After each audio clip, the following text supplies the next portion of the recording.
Guys, kain tayo ng siomay and yung ato egg na yung orange. Binili ni Ricky. Eto na mga guys, kainan na. Ang daming binili ng Neki May. Ayan o, kakain na. Hindi ako kumakain talaga kaso parang ang sarap. Kakainin ko tong itong siomay.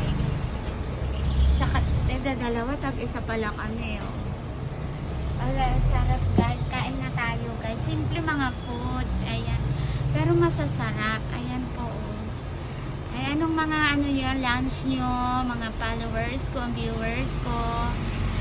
Siguro masasarap ang lunch nyo. Ako kasi hindi ako kumakain. Kumain lang ako ng cracker oats.